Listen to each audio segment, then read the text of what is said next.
My name is Neak Sophal, and I'm a photographer, also the graphic designer.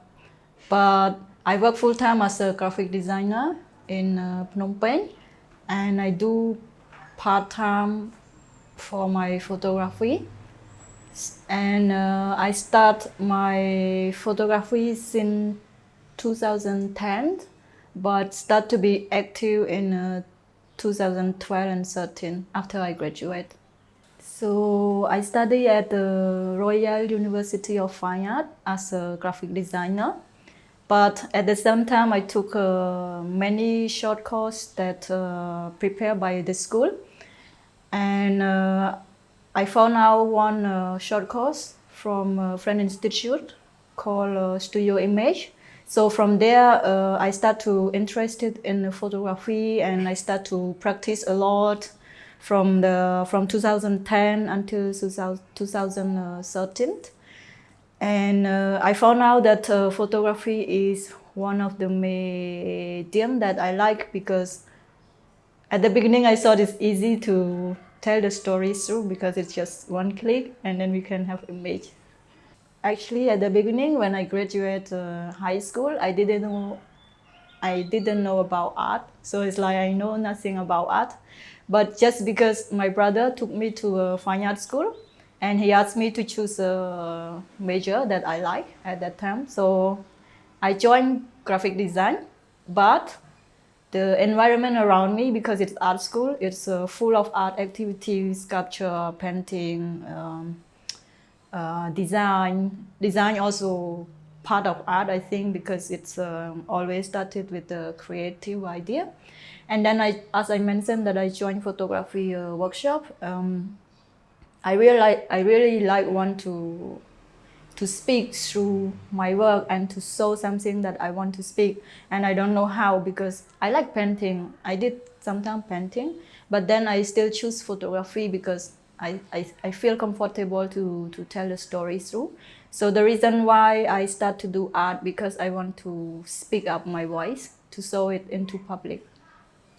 Actually, what inspired me, because I study in fine art school, and who inspired me is a teacher at fine art school, and also some Cambodian artists. Because when I start my art, I start to do a lot of research and also try to attend many exhibitions as I can. And I like a few artists. Example like J.O. He did the portrait, and also not just photography but kind of installation as well. And I like Klim. She did the painting of. He did painting of a woman with a flower and gold love, and like people I like, they did portrait and telling the stories through. So yeah, two of them I like. One from photography, one from painting. I start to do my project from what I saw around in the society, in the family, in myself as well. So it's like normally I spend a lot of time to observe the story and to think about it, but not to take photography immediately. It's like example, there is one topic I want to talk about. It's about gender. So I spend a lot of time to think about it, like from first day until 6 months, until I can find the way to show it through my artwork. Like how can I sketch it? So I sketch like many different composition, and then one day I come to the village, I start to shoot, and then I come back, I talk to my teacher, my friend, or other people that they know a bit about art or they don't know as well, just to show them if they agree or they can get the idea.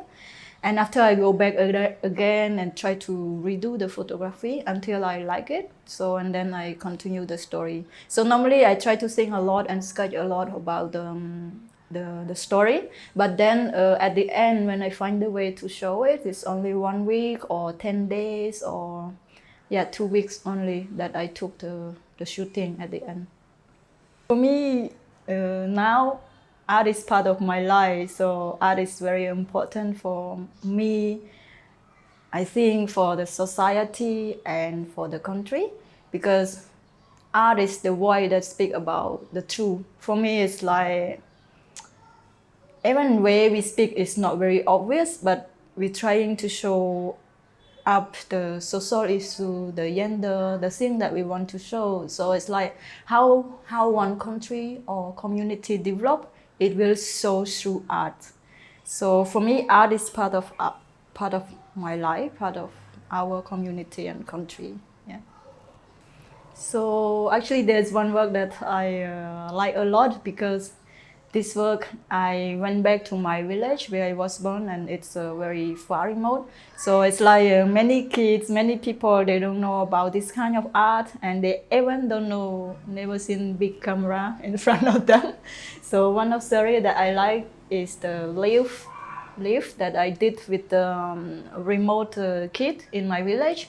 And they all enjoy, and me enjoy as well, because when I was there with my camera, I didn't know what to do, but I just feel like I want to do something with them, because they always coming surround me and follow me full day, and then they go back home. Tomorrow they come back again. So I start to hang out around the village with around 10 or 15 kids, and we start to do something together. And then at that time, there's one kid took the leaf, and he just paused in front of his face. So it's like during the process, it's not me who come up with the idea. It was one of the kids that inspired me to do that work.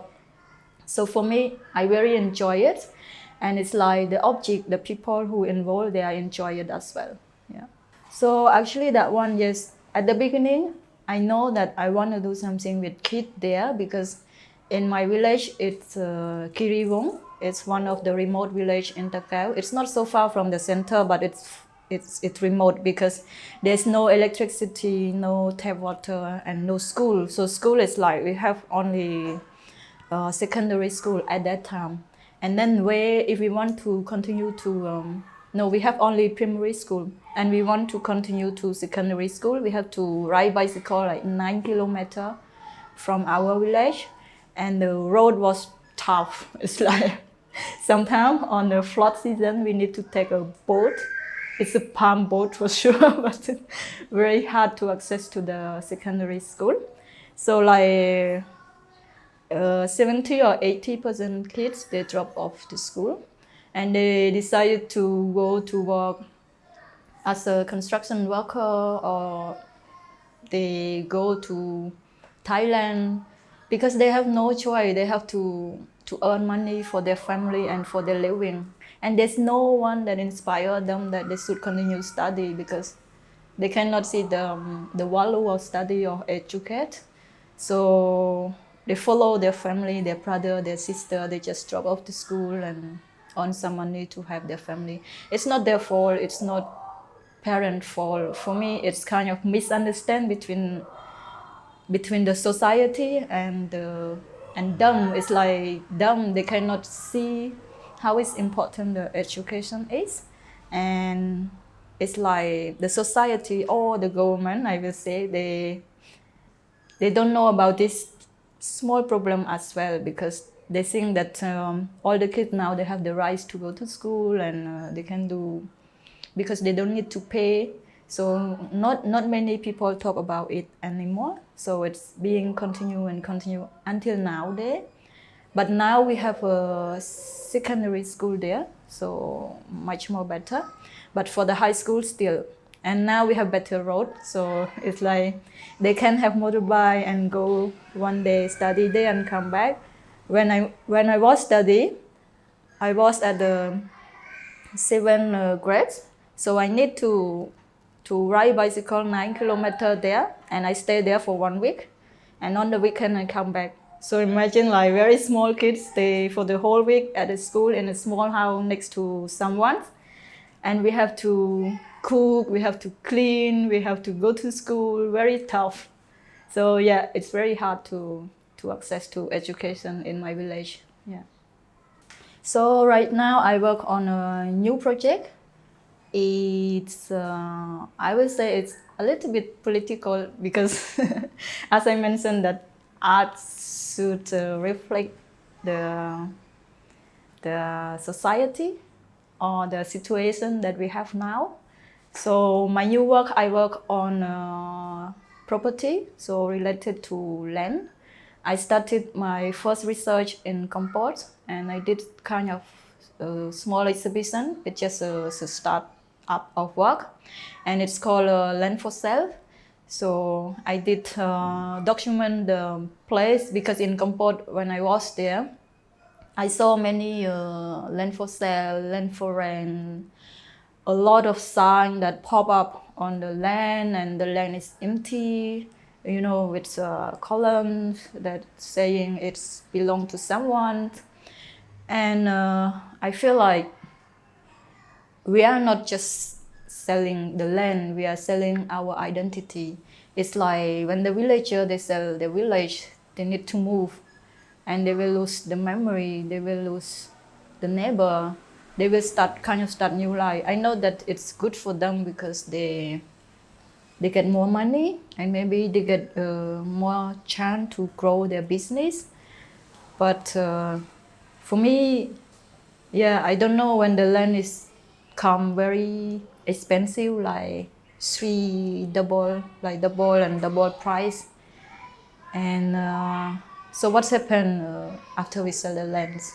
And if it belong to someone, what's happened?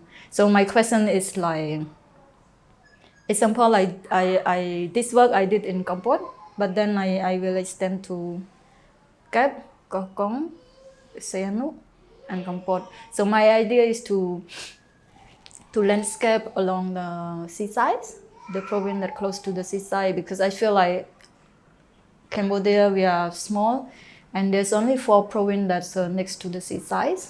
And now that part is start up with some business, big project, and it start to change a lot the landscape and people because of the new project.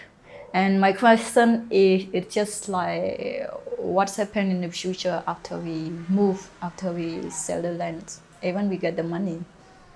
Yeah.